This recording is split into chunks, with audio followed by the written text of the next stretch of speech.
Good evening, and thank you for joining us for this special program with New Yorker writer Lawrence Wright and New Yorker features director Daniel Zalewski. Thanks to the Beverly Hills Bar Association for joining us today. I'm Andrea Grossman, the founder of Writer's Bloc, now in its 25th year. It's been a long lost year and a half since COVID knocked the world to its knees. And if you thought you knew just about everything there is to know about the origins of the pandemic and the management and mismanagement that followed, you're wrong. Lawrence Wright's new book, The Plague Year, peels back the onion that we now know is one big onion. As he does with every subject he covers, Wright takes us into deep background with details and historical or cultural asides to make your head spin. As he did with The Looming Tower or Going Clear on Scientology or his other works, it's those details that bring the global drama utterly home to us. In The Plague Year, it's so great.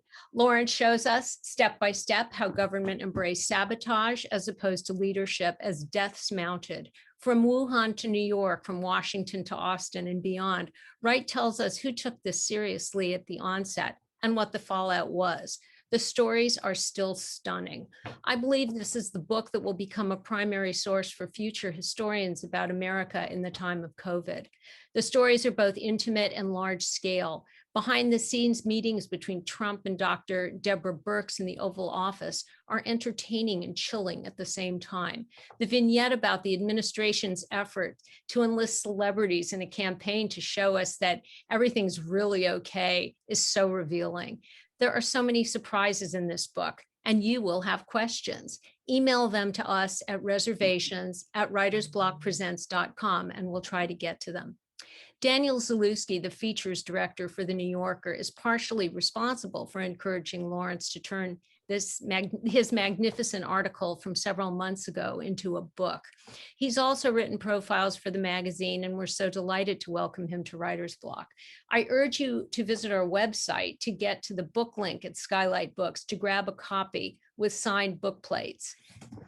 The Plague Year is really a must read to figure out what we've been living through for the past year and a half.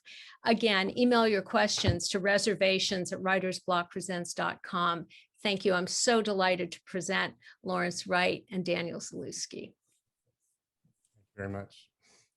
Well, Larry, let's recall that moment many months ago now when we first began to talk about this project. In our years working together at the New Yorker, you've written epic pieces for me. You wrote a long piece about Scientology that became a book. You wrote a magnificent piece about and harrowing piece about people who were murdered by ISIS. You wrote the pieces that became the Looming Tower. And yet, unlike all of those other major pieces, you started this as somebody who was, like all the rest of us, trapped in your room, only able to use Zoom and a phone. And here I was asking you to write something that we both knew could end up being, 30,000 words. How did you imagine creating something human when you could only work through a screen? Well, thanks, Dan. First of all, I want to say to people who don't understand how the magazine business works, I'm just a horse in Daniel Zalewski's stable, and he's got a bunch of wonderful writers, and it's a privilege to be a part of it. And having an editor like Daniel makes us all much better writers. So I just wanted to add that this is a conversation with a colleague and a collaborator. So Dan and David Remnick, who is the editor-in-chief of The New Yorker, called me in June of last year. And they wanted what Remnick likes to call the big dumb story. And the idea is that this was such a monumental, historic event in the life of our country. Is there some way that I could get a handle on it and write something that would be definitive in some respects? And I was resistant at the beginning because I just didn't want to write about the Trump administration because everybody was, and I hate press mobs. But I thought about how it affects virtually everything in our society, you know, our politics, the economy, race, science, the culture, you know, there's so, how could I put all of that in a single story? And so I began, and without traveling, as you point out, I had to do it all from my office in Austin. So I thought about institutions that represent those different parts of our society: the White House, the Congress, Goldman Sachs, and Wall Street, hospitals, Bellevue Hospital in New York. I began to see that you could piece together a sweeping panorama by concentrating on these institutions and then finding inside them representative figures, sympathetic figures that can tell the story from their perspective. And in this, I was unbelievably lucky. Partly luck compensated for the fact that I couldn't get out of my office. Things fell into my lap, like Matthew Pottinger, who was at that time Deputy National Security Advisor in the White House. And I was just scrapping around for anybody in the White House who could help me. And I saw his name and I realized that his father was a friend of a close friend. And so I, through that route, I said, would he talk to me? And then as it turned out, at one point, after we had a couple of conversations, I realized I knew this guy. I couldn't remember where. And I asked him, he said he came to one of my one-man shows and we had dinner together. Well, yeah, I might have remembered that, but no. But that was the kind of good luck that befell me. It turned out he was so important first of all, he was the guy that started the coronavirus task force. He's the one who advocated for halting the flights from China and later from Europe. He's the guy almost single-handedly brought the mask issue into public awareness and got the coronavirus task force to endorse it. So he turned out to be unbelievably lucky for me. And similarly, I had written a novel just before this about a pandemic called The End of October. And one of my sources for my novel was a guy named Barney Graham, who worked at the National Institute of Allergies and Infectious Diseases, which is Dr. Fauci's shop. And I had no idea that he was perhaps the premier immunologist in the world, but he helped me invent a virus for the purpose of my novel. And then he helped me cure it. So I didn't know anything about this, but he was very helpful. He's the guy, it turns out, who designed the vaccine that is in Moderna and Pfizer. So he became a source for the story. So once again, good fortune played a huge role in this.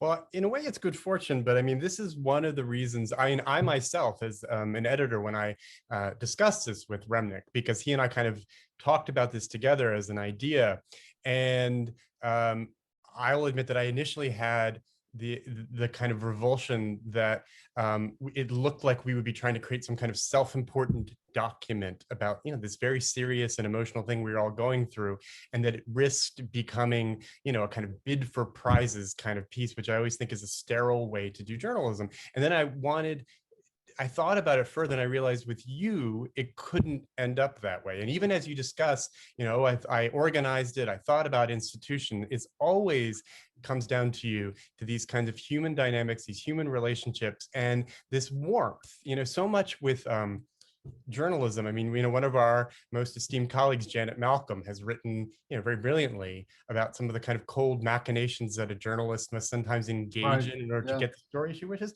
I just don't feel like you operate that way at all. I feel like you're a model for like the journalist as gregarious human being who reaches out, and through that sociability and through that constant talking and meeting with people, finds these connections. And like, have you always been that way? Have you always been somebody who, realizes when you're talking with somebody that you in fact met them 5 years earlier, because you're just constantly talking and meeting with new people, not just for your work, but in your life?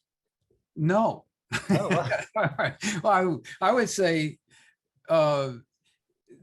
that's the part of me you see.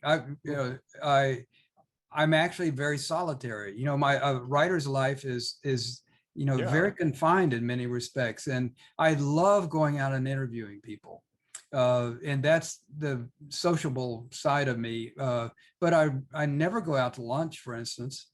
I keep to myself, and I feel like I'm more productive. I'm more concentrated, but I really enjoy.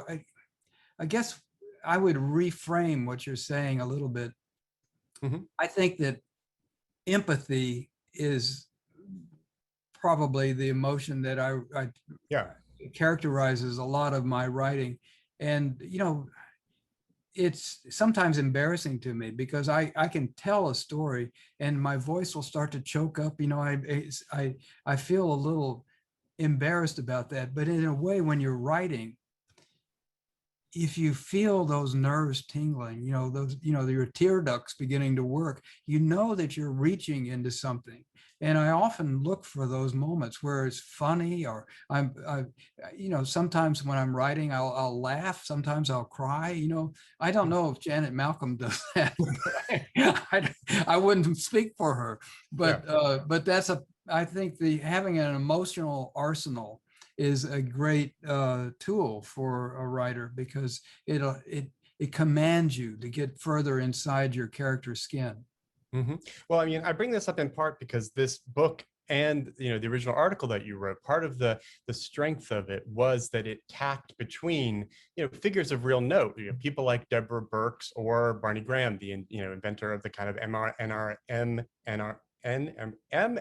mRNA framework that has been used for these particular coronaviruses.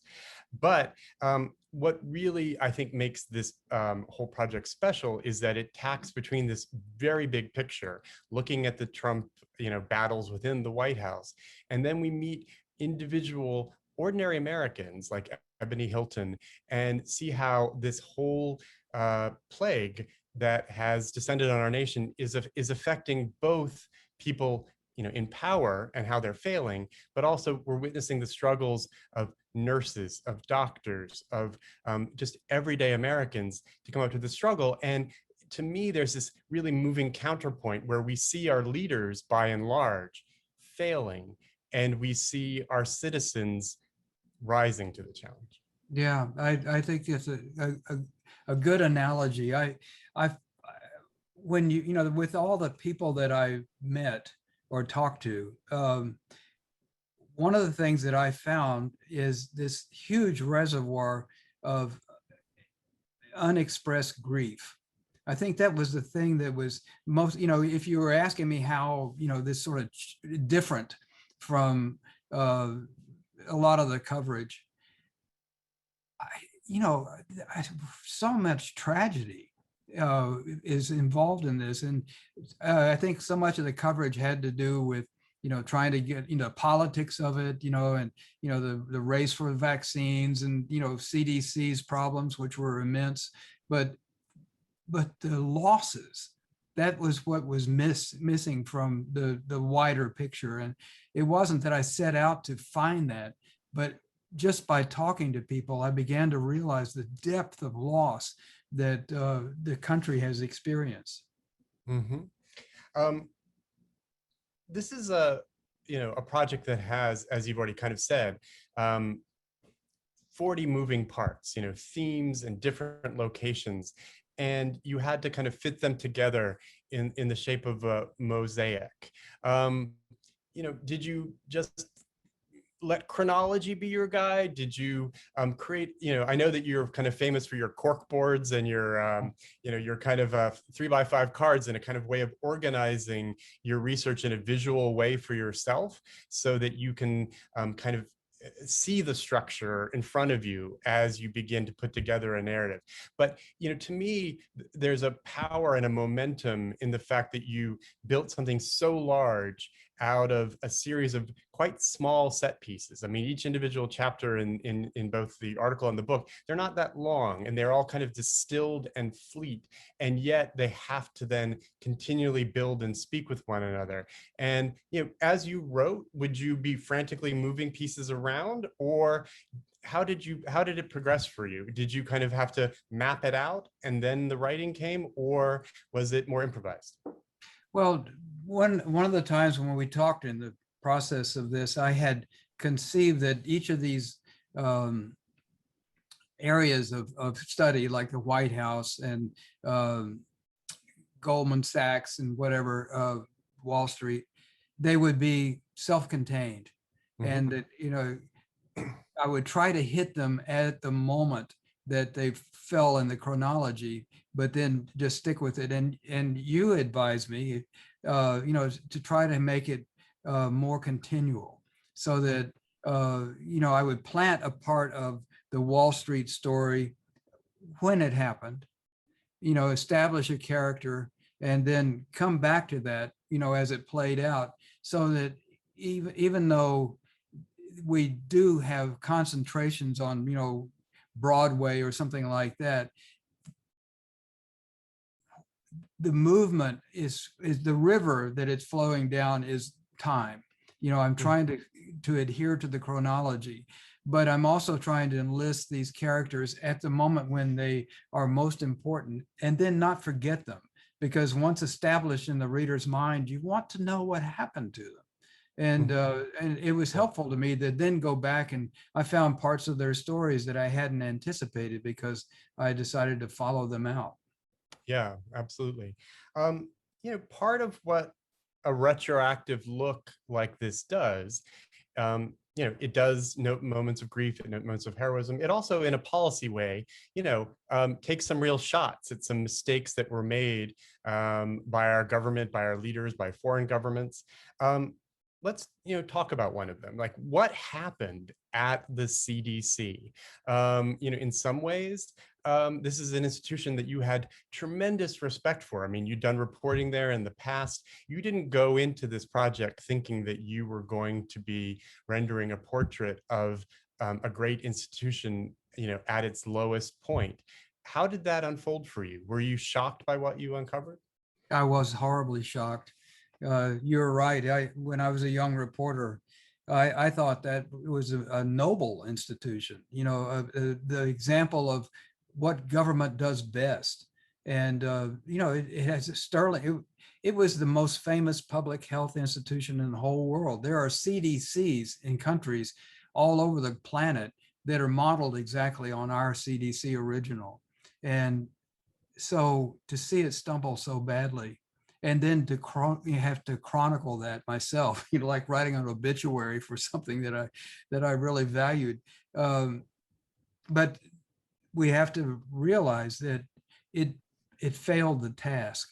And it wasn't just the CDC, of course, but there was a study done by Johns Hopkins and several other institutions about a worldwide look at which nations are most prepared for a potential pandemic.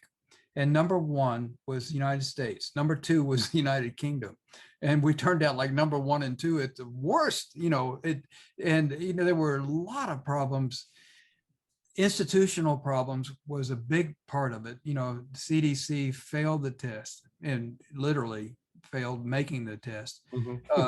But and there were other reasons why countries that were lowly rated on that study turned out to have very high marks, like Vietnam and Taiwan, and even African countries like Angola. And, they did better than the United States. And partly it's because they were schooled by previous epidemics, SARS, for instance, in Taiwan and Hong Kong, and Ebola in Africa, HIV, they had become more used to having to obey public health directives. Mask wearing in Asia was far more common. So there were those reasons. Travel was not as frequent, so you didn't have so many incursions of infection as the United States or other advanced countries. But hubris played a huge role in it. And the Trump administration, of course, was embodied this, thinking that they could ignore this and it would go away. But, you know, we have a lot of introspection to do, Dan, about the future because of the failure that we've encountered. Do you think, let's imagine that we have a more competent technocratic administration the next time something like this, God forbid, happens again. Could you imagine the United States doing contact tracing and, other protocols the right way? Or have we kind of sabotaged even the possibility of such a kind of, unified and swift response by the public because the CDC no longer has that authority? It's a good question. When I was working on my novel, I talked to Barney and other public health specialists about suppose 1918 came back, and that's what the novel was built on, but so would we be any better prepared than our ancestors were? And, the answer was a novel virus where you have no therapeutics, you have no vaccine, would be in exactly the same spot as our ancestors a century before, with hand washing and social distancing. And the only difference in a century is the masks are better. So we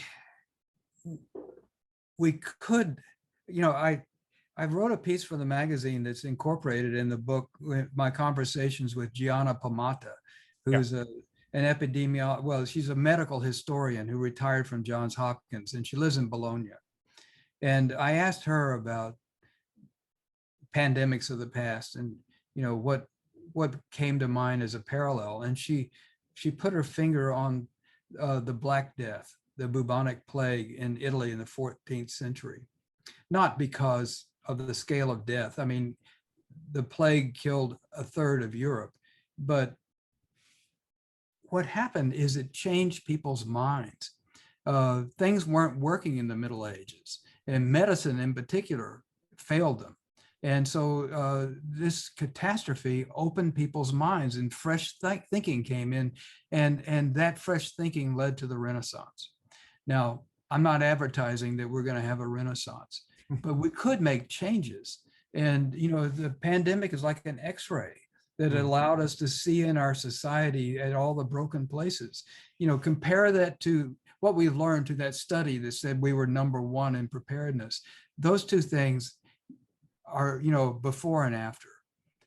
We now know that we were not prepared as a society for what happened to us. And if we can take the lessons that we should learn from this, then we will be better prepared. But I've thought about it, like the Depression, this country remade itself in the middle of it into a stronger and more compassionate society. And World War II, we transformed ourselves into the most powerful economic force in the history of the world. But, then, 9/11, we waged war on a country that had nothing to do with it, and we tortured people, and we failed the opportunity that tragedy awarded us. And I just hope that we don't do that this time around. Yeah, absolutely. Now that we're all able to get out a little bit more, not always be wearing masks, I'm finding how quickly, like, I'm almost just trying to block out this sort of deadening experience that I had for so long of not being able to see people, of really being confined to this green room that you probably saw on my screen several so many times. times. This is where I both worked and slept and did everything else up in a New York apartment.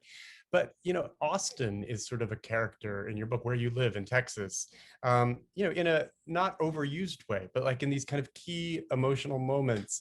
I got a sense from you of, somebody who likes to walk around a city and finding the dismay of seeing it kind of emptied out of it being a kind of spectral place of, of loneliness. How, what was your pandemic experience like? I mean, were you so in the hole of sort of reporting on it that you almost didn't experience the kind of oppressive stasis and quietude that so many Americans felt? Or, did it make you extra attuned to it?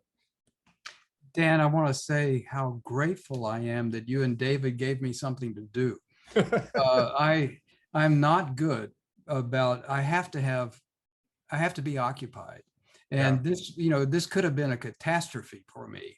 So I was very fortunate to be totally engaged in writing this article in the book. There's a weird normality. It's like when people go to prison, they get used to it. They become institutionalized. Sure. And it becomes difficult to come out of prison, and accept the lack of boundaries in your life.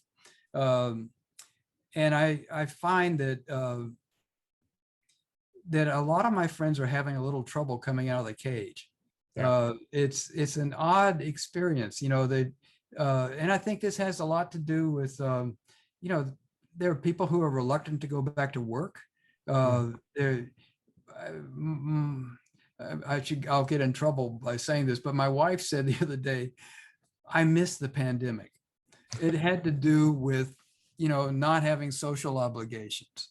There was nothing on your plate in that regard. And in some ways that was easier, and it was more relaxed. It was kind of exciting to run into somebody you knew while you're taking a walk around the neighborhood, and you stand on opposite sides of the street and have a long conversation, and it feels very intimate. But I'm trying to exercise my immunity, and I miss people, and we're gradually starting to have dinner parties and go out to dinner with friends, and I've made a couple of brief business trips, but we're going to take a big trip this summer, and so we're going to wander, and I just dying to do that again. Yeah. Speaking of wandering, one of the most kind of admired set pieces of this book is a road trip that Deborah Burks took with one of her colleagues. And it really, I think, changed some of the public perception of her. People really, and I think for understandable reasons, saw these videos of her at press conferences with Trump, in which he was speaking buffoonishly about, the idea that, light could be, stuck into people's bodies immediately, and like a drinking bleach, drinking bleach, and we could just see her, effectively biting her lip again and again and again. Now, you spoke to both Fauci and Birx and other people in the public health realm. You obviously quoted them on the record saying, positive things about their attempts to kind of, persuade the Trump administration to do the right thing. But, now it can be told, you and me, like, how outraged and how frustrated were some of these people with what was going on? Was it just emotionally, like, driving them insane? Or were they kind of bureaucrats who were just used to this kind of daily dealing with opposition, and they, in a level-headed way, just attempted to, as Deborah Burks did, just when she found opposition in the White House, going to governor after governor after governor, just driving almost secretly, like with her entourage, and persuading Americans one by one to do the right thing and take precautions? It was hellish for them, in the Trump White House. And part of the hell was that they were criticized by their colleagues for accommodating this, Trump. And yet, their goal as public health people was to advise on public health. So they would be abdicating their responsibility. And I was recently asked about, well, they should have resigned, as if that was going to do anybody any good. I think, there's a kind of nobility involved in sticking with something, even though your reputation is getting soiled by doing it, if you're doing it for the right reason. And Deborah Burks, when I started writing about her, everybody hated her. I mean, she had the worst reputation. And, a former CDC director said she's been a disaster. And, as a reporter, you hear those things because these, the judgments of people you respect. Yeah. But then you start looking at what she actually did. She got run out of the White House when Scott Atlas came along with his herd immunity theories and just let everybody get sick. And instead of quitting, she and Irum Zaidi, who's her epidemiologist, they just took to the roads. I call them Thelma and Louise. And I actually kind of got enchanted with their journey because they alone in the whole structure of the federal government were reaching out to colleges, talking to union leaders, going around and, as you say, talking to governors and so on, tribal chiefs, giving them the facts about what they needed to do and laying it on the line, just very bluntly. And they effected real change, whereas the federal government had abandoned that kind of responsibility. And it's one of the best parts in the book in a narrative sense, in part because you actually capture what you were just talking about in terms of like some of the weird pleasures of being in a pandemic context, because, here they were, two women kind of on these empty roads, stopping off at, fast food drive-throughs and then covering their hands in Purell before they ate the next box of chicken McNuggets. And it became this kind of absurd sort of journey in which they never would have traveled this way. They never would have done this thing, but in this strange way, they were making, quiet progress. And these kind of little rituals of like, well, you go into the Starbucks and put on your mask and come out with the one coffee that I can have this day. There's a sense of people just making do with these incredibly frustrating circumstances and not giving up. And it is, I must admit, like of all the things, when I first read one of the kind of very long drafts of this piece, I was just like, I got this woman wrong, and, maybe not 100% wrong. Maybe she did make a lot of mistakes, but like part of what a book like yours can do is, in ways that daily journalism sometimes cannot, is allow you to see the heart of a person and to see that, maybe in the day-to-day battle, she was having some losses, but in the longer view, she had remained true to her belief as a healthcare professional, no matter what Trump was saying about her at the end. Right. Yeah, I think, this was an individual action, done on her own initiative. And it's so striking to think about the fact that the federal government was totally absent in this. There was, the Obama administration passed along a playbook about what would you do in the case of a pandemic. And it's very detailed, if this happens, you call this agency, it's to be pulled off the shelf when everything goes haywire. But the Trump administration abandoned that. So they had their own tabletop exercise called the Crimson Contagion. And the scenario for the Crimson Contagion tabletop exercise was a traveler returns from China. He's coughing. He comes home to Chicago. His son goes to a rock concert. 6 months later, 500,000 Americans are dead. Eerily similar to what we experienced, right? And the tabletop exercise, what they show is the federal government and the states not talking to each other. The national storehouse of supplies is depleted.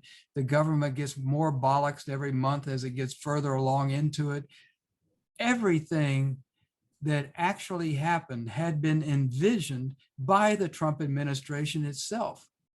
And not a single lesson seemed to have been taken from this, because you can go back and look at that exercise and think, God, they knew all along. Robert Kedlick, who was the guy who administered the test or the tabletop exercise with HHS, Health and Human Services, said, we had seen the movie already and we knew it had a bad ending. Absolutely. Well, but that raises, a kind of awful question to contemplate, which is, had an administration been in place that followed that playbook to the letter, you know, where would America be now? How many, I'm not asking you to play a, Nate Silver's like statistical game, but like, we obviously would have been ravaged in some way by COVID, but had we followed that playbook that we had in place in detail by people who saw what could happen, do you think the death toll would be, just exponentially lower? Like, how good could this country have had it in this experience had we done things in a proper, bureaucratic, unified way? Every country has suffered. Yeah. And we were bound to. But Vietnam, which has a population of about 100 million people, right? Mm-hmm. At the end of 2020 had 7 deaths. It's a different society, Taiwan, Hong Kong, there were places that had great successes. They're having more trouble now because they don't have the vaccines. But and the variant spreads so quickly now that contact tracing, the methods that you would have in place that would work in the early days don't work as well. Yeah, that's absolutely true. And it's a caution for us. Mm-hmm. But oftentimes this gets divided into red states and blue states. And actually, I don't entirely accept that. If you look at 2 small states like Vermont and South Dakota, both have Republican governors. Mm-hmm. And in Vermont, they closed down the economy pretty tight. They had issued mask mandates and so on. In South Dakota, they did none of that. The idea was to save the economy. Well, what's happened is that both of them have very strong economies, 2 of the best economies in the country. But South Dakota had 12 times as many deaths. Yeah.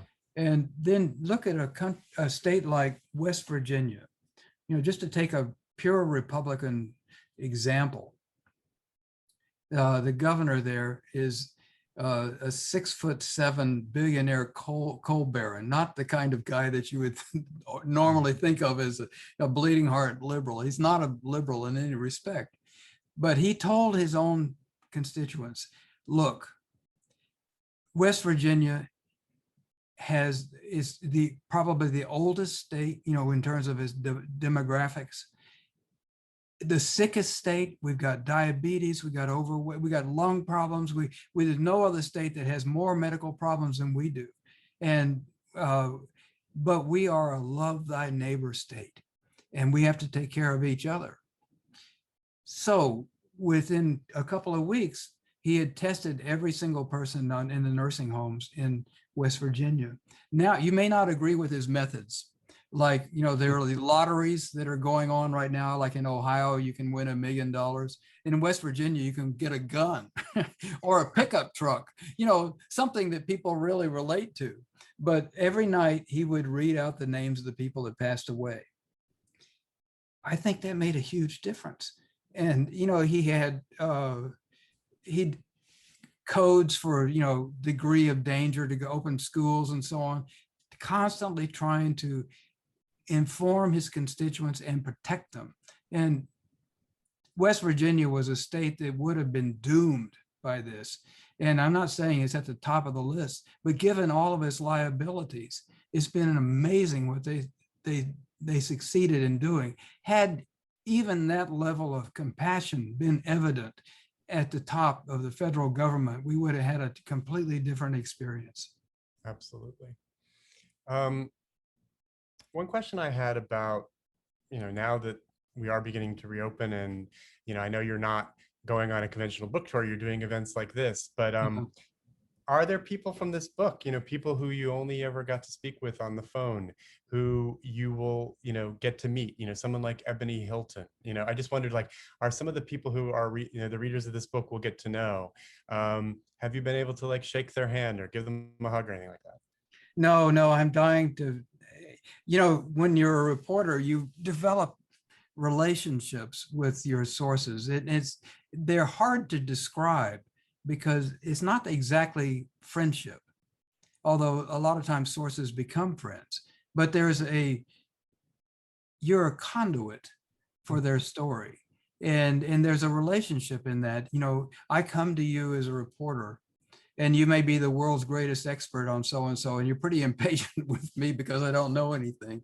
But what are we other than our stories? And so I come, and I'm a story collector. And so it's a privilege. I feel so honored when people share their stories with me. And so in that sense, I've made their stories in some way a little bit immortal. And so we have this relationship that is kind of unparalleled in the rest of our associations. Reporters and sources they're mutually dependent on each other, but I'm not cynical about it. I think it's a wonderful thing to engage with people that you have a passport into their lives. And, there's no other job I can think of that allows you to do that. Absolutely. I think you mentioned that, a year before this nonfiction book came out, you had written a thriller about this very idea. If you were, in a way, you wrote in the way that the Obama administration, the way the Trump administration had that playbook that was imagining what was going to play out. Yeah. You had done the same kind of thought experiment in, a kind of narrative form. In terms of what happened in America compared to how you imagined it as a kind of fictional scenario, there were, the kind of resentments about the infringements on liberties. You imagined some of that, but what is the thing that was the biggest divergence between your fictional imagining of a coronavirus taking over the world and the actual one? Well, I think Americans behave better in real life than they did in my novel. I would say that, this business of isolating, in your home at great personal cost, social, emotional, financial, spiritual, it's a terrific sacrifice for such a long time. Yeah. And now in my novel, it was the end of October is the name of it. And the virus is far more fatal. And that's different from, with our coronavirus, the fatality rate is about 2%. But, there are other viruses that we're going to be facing, Daniel. There's a cascade of novel viruses that just since the turn of the century, we've had Ebola, SARS, West Nile, Zika, bird flu, chikungunya. They're just, one after another, and the pace seems to be picking up. And SARS was, the fatality rate was about 10%. With MERS, with Middle East Respiratory Syndrome, is 35%, which was close to travel. It didn't travel as well, because it wasn't as contagious. But look what's going on in India right now with coronavirus. These new the evolution of this virus with all the different strains that are going out that are far more contagious and deadlier. That is more like what I wrote about in the novel. Absolutely. I just want to be mindful of the fact that I think some people had written in questions, and should we be switching to that, or should we continue chatting, Andrea?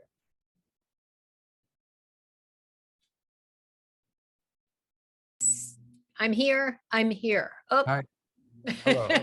Okay. We have lots of questions. Thank you.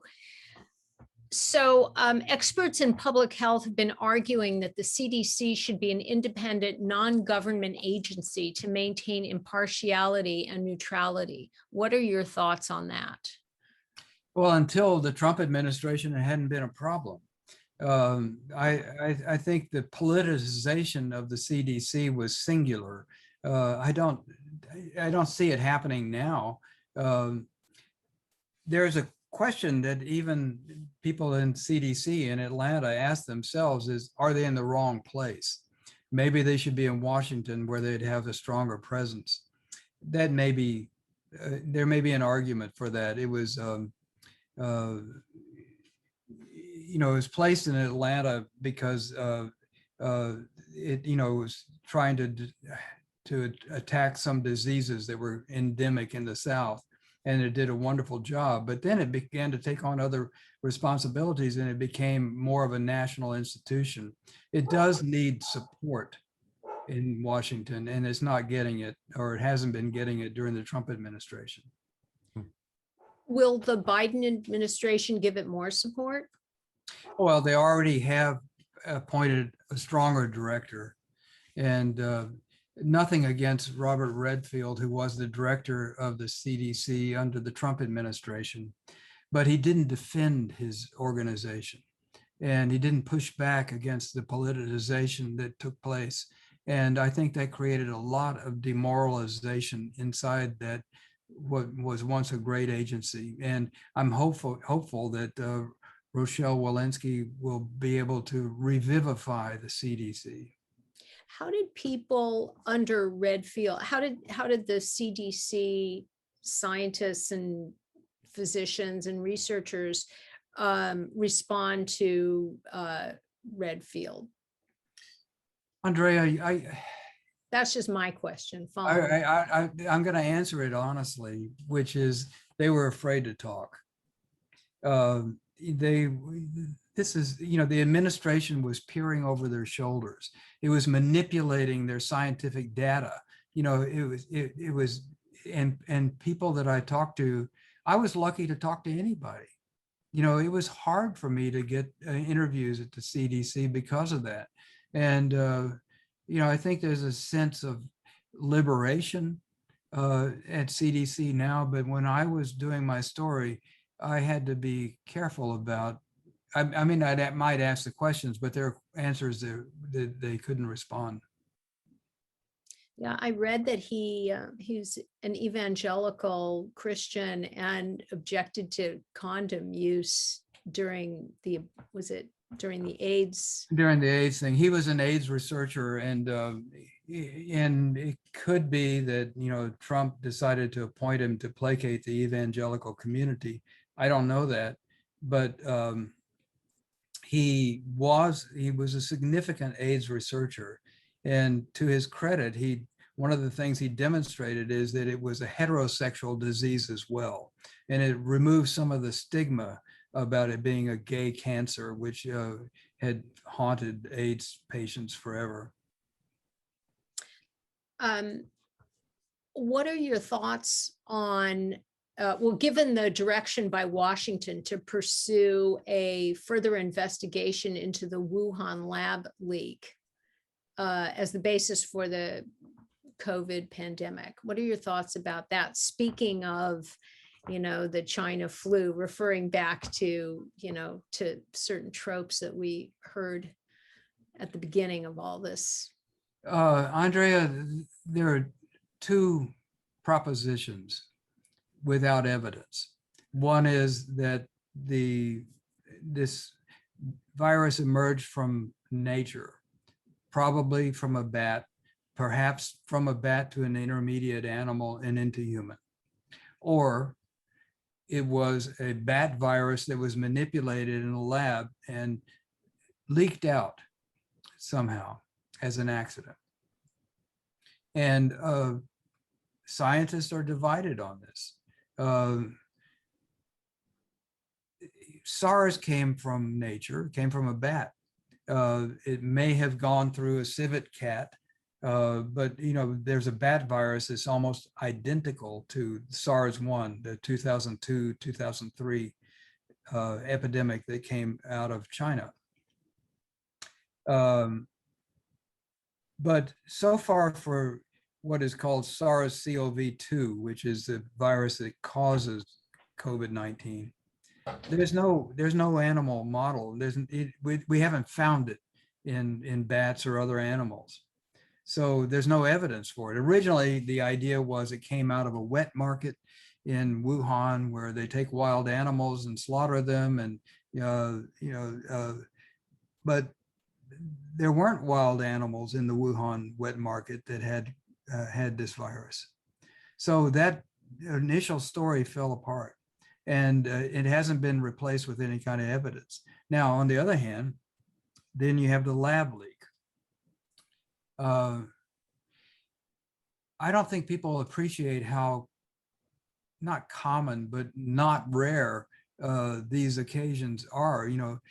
CDC has had in Fort Detrick, where these are our highest safety level labs in the country, but they've had Ebola leak out of them. For instance, in the UK, they had smallpox on 3 different occasions leak out of labs. In China, 4 times SARS leaked out of Chinese labs. So this is not as uncommon as we would like for it to think. And oftentimes they're in population centers like Wuhan, which has 11 million people, bigger than New York City.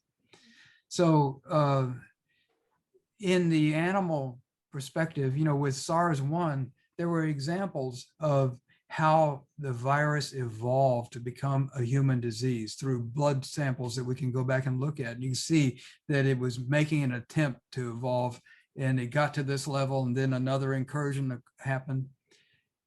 With COVID-19, this virus was almost perfectly adapted to humans from the get-go. And then there's Chinese behavior that makes you suspicious. For instance, most recently, not revealing that 3 researchers in the Wuhan Institute of Virology came down with COVID-like symptoms in early November, when this disease is thought to have emerged, and went to the hospital.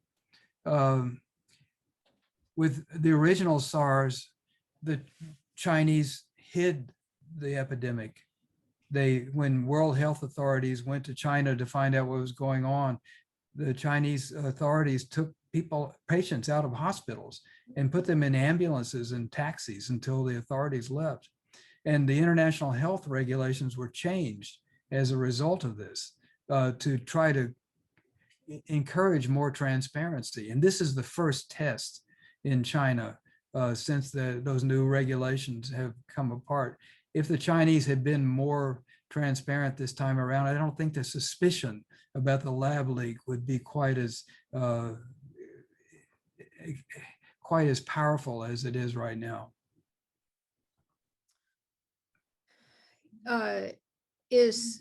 Thank you for that gracious answer. Is there anything you think the Biden administration could have done or could do that it already hasn't in terms of public health, in regard to COVID? Andrea, we have an urgent need to be prepared for the next pandemic. And, we're dealing with this one, but I think if we don't start dealing with the next one, we'll lose the lessons. One is that we need a World Health Organization that actually has teeth, that is not, it's a supplicant now. It depends on the member states, and, you can see how compliant it was with the Chinese decrees. And even the director of the World Health Organization disavowed, in some respects, their own investigation, saying the questions were still open. They need to have the authority to go into a country, not just China, any country, even our own, and ask questions and demand evidence. Otherwise, we won't know where these diseases are arising, or even if they are arising, until it's too late. Are we prepared for the next bout? I mean, assuming that COVID is our starter kit for this century, this round, how well prepared are we to go to the next novel coronavirus? Well, we've learned something about vaccines, and that was one of the things that I was most excited about writing in my book about the development of these vaccines and how it's a whole new generation of vaccines, and I think there's a promising future for that. But I would not say that we are prepared for the next pandemic. If we have a new pandemic, let's say there's a bird flu called H5N1, and people catch it occasionally from birds, and 90% of them die. Suppose it becomes a human disease, totally possible. And it sweeps out of China just like this one. Would we be ready for it? No, we're not ready for it. We don't have any cure for it. We don't have any vaccines. So the only reason that we were so far ahead on vaccines in this case is we had invested in the science that we didn't know we were going to need. But Barney Graham and his colleagues at NIAID were working on vaccines for coronaviruses. There was no sense of urgency in the federal government, but they had actually started developing those vaccines. And so it took, but from the day that they got this genetic sequence for the COVID-19 virus till the point where it's actually being shot into people's arms in a trial, 3 months. Years are the usual. And originally, when they're talking about vaccine development, they thought that we wouldn't have vaccines until fall of this year. Imagine where we would be in this country or any country without those vaccines. So then what would your confidence level be? Actually, this is for both of you. This question could be for both of you. What's your confidence level in our America's ability to handle the next catastrophic virus in terms of individuals individuals not resisting masks, for example, and leadership? Dan, you want to? Well, I mean, I think you were really wise to point out that, people often criticize, the kind of civic participation of Americans today. But like this thing that all of us, or so many of us, did in, participating in lockdown protocols, was a real act of, civic participation, recognition of community that I hope can be built upon. So I do think that there is a formation for, for real cooperation and political action. At the same time, I mean, like even this lab leak discussion this week, you see how the polarization of America has just become so toxic that, people want to use it to its advantage. So rather than you pointing out with such equanimity, there are two theories for which there is no evidence. People have gone from, it's racist to say that there could be a lab leak to, there was a lab leak because the evil Chinese clearly did it. And we seem stuck in this discourse of distrust and, trying to defeat one another through kind of rhetorical sort of insights and battle. So I think that to me is the, if we can somehow, through perhaps, boring technocrats like Biden, lowering the temperature so that we can actually, I think it's his greatest virtue as a politician, is that he's not talking, he's just doing certain work that could have results.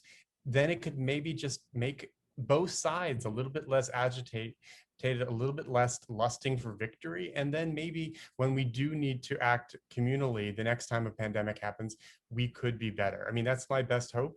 But until that rhetorical temperature drops, I don't have the faith in our common action the way that I wish we, could have. I don't know what you think. I totally agree with my editor, but I will say that to add something, one of the, I think, a contrast between the Biden administration and the Trump administration is you see the utility of government. And, government has been under attack really since the Reagan administration, that the less government, the better. There's some things only government can do. And fighting a pandemic is one of those things. There was a moment I chronicle in the book where there was a weekly call between the White House and the 50 governors and also the tribal chieftains and territories. And this was in March of 2020. And the president said to the governors, well, we'll support you. We're behind you. And then he began to explain what that meant. As far as getting personal protective equipment and ventilators and stuff, get it yourselves. We'll support you. But, you know, and they realized suddenly there was no federal plan. They were all expecting FEMA and so on, the National Guard, everything. They thought the government was going to go to work. And Gretchen Whitmer, the governor of Michigan, told me that during the call, she realized that she didn't have enough PPE for the next shift. They were out. They didn't have masks or gowns. And so the governors, they started trying to acquire all the material that they were going to need. And China was the source. So they'd all call sources in China to try to get masks, and they were bidding against each other. Andrew Cuomo said it was like being on eBay. You know, California just raised your bid, you know, so they were constantly spending far more than they ever could afford. And then, like the governor of Massachusetts, he orders millions of Chinese masks, and they come in to the Port Authority in New York, and the federal government seizes them. And next time he sends out the New England Patriots team plane to China, and they bring the masks back and they hide them from the federal government. This is a common story. The governors hiding their equipment from the federal government. Gina Raimondo, the governor of Rhode Island, was a little state with very little sway in the federal government. And she was depending on shipments from what was supposed to be the national storehouse, which was so depleted. And so they said they were going to send her a truck. Yeah, we'll send you, you know. And so finally they said, the truck is on the way. And the truck arrived in Rhode Island and it was empty.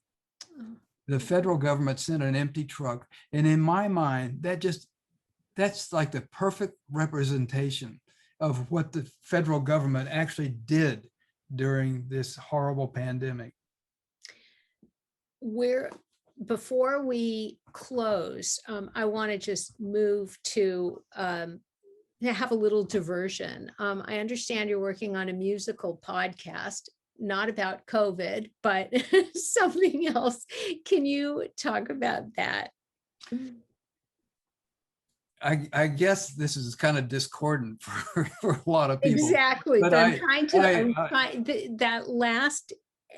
the empty truck is so depressing. So I'm trying to go out on a. Just to explain myself, years ago, I made a resolution that I would only work on things that were important or fun.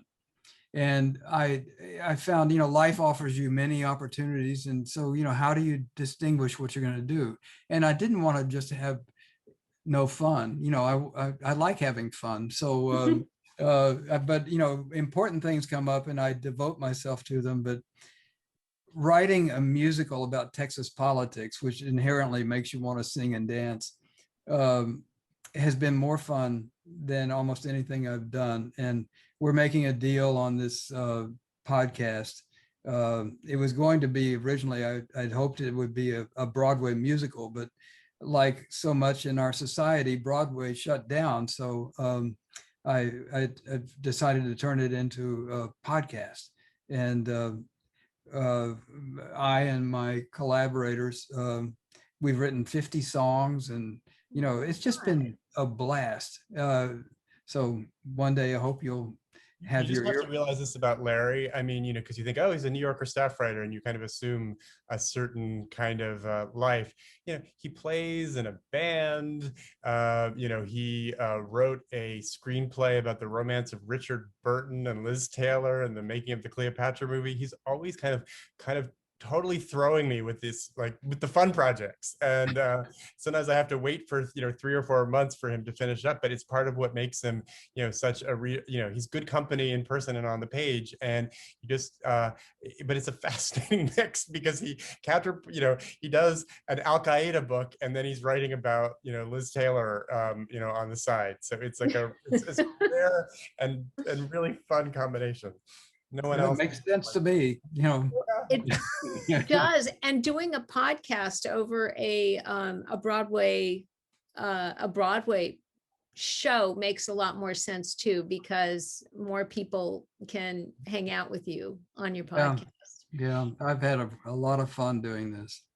So while we're waiting for the musical podcast about Texas politics, read The Plague Year, go to the website writersblockpresents.com, get yourself to the Skylight Books link, and they have lots of signed book plates. So this book is great. It's a must read. And thanks to both of you, to Dan and to Lawrence, for doing this.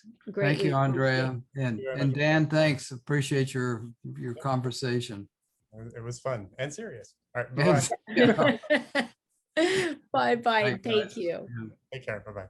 You too.